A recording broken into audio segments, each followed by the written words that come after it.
Another excellent way to preserve the integrity of your data as it gets entered into a table here in Microsoft Access is to use something called an input mask.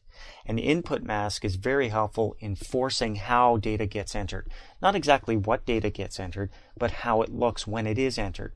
I like to use the example of dates. Everybody likes to enter dates a different way. You may like to enter them day, month, year using slashes, while I may prefer month, day, year using dashes. Well, that wouldn't work in a table if we're both inputting data at the same time. So we want to enforce data integrity by keeping it consistent, making sure that anyone who enters data is entering it the exact same way. And this is what an input mask will do for us. In the previous lesson, we looked at field properties for this rating field here.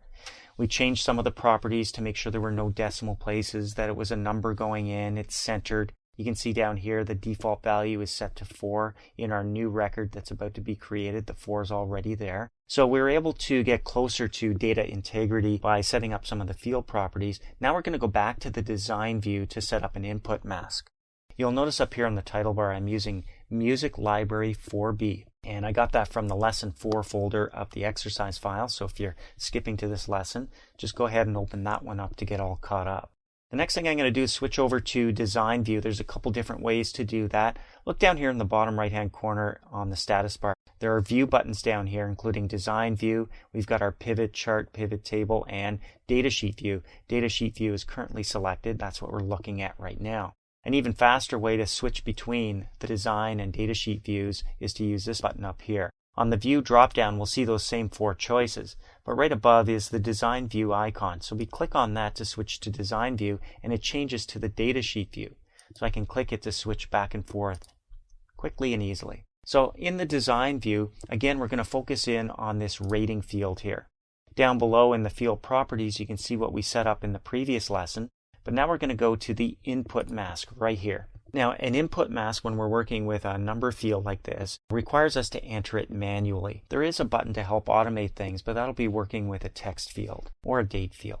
Now, an input mask is broken up into 3 sections, and the 3 sections are separated by semicolons. The first section is going to contain characters, both the literal characters and the mask characters. The literal characters are the ones that actually stay there, like brackets around an area code and dashes. And the mask characters are representative of what's going to go into this field. That's the first section. After the semicolon then is where we choose whether or not we're going to keep the mask characters with the data that gets entered and store that in the table, or do we just want the data?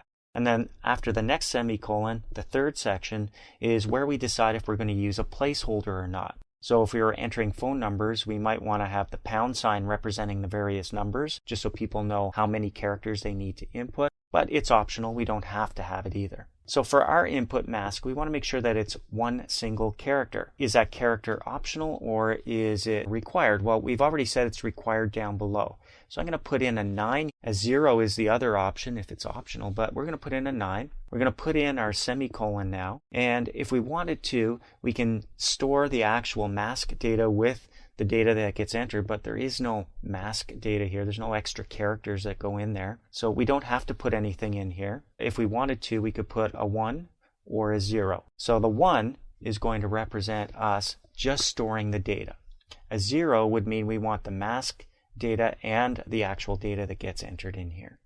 Next, we'll put in a placeholder. Now, if we wanted to, we could put in an underscore, for example, and that would show the spot where the actual characters get typed, but it's only going to be one character. We don't need it, and we want to make sure that that default number of 4 that we've set up down here, the default value, shows if we put a placeholder in here, it replaces the 4. So that's it. I'm going to hit Tab. It moves me to the next field and preserves my input mask. Now, if I go to switch to Datasheet View, I'm going to be prompted to save my changes, so I might as well come up here and save them ahead of time. Now I'm going to go to my Datasheet View, switches me over. You can see the 4 is still showing up here in the new record, and I'm just going to click over here by CD and hit my Tab key a couple of times. Gets me down to the new record. I'm going to hit Tab again, and I'm going to type in Now 2. Again, that's various artists. The rating's 4, that's perfect. It's on CD. I'm going to put in excellent here. This is actually on rack 4. I just got it. It's on the new rack. It's a CD. Now, if I go back here to my rating and I try to put in more than one digit, let's say I want to put in 33. I type in the 3, and then as I hit 3 again, it's not letting me add any other characters. I'm only allowed the 1. So 4 was the default. I can put in a 1, I can put in a 2, a 3, a 4, a 5.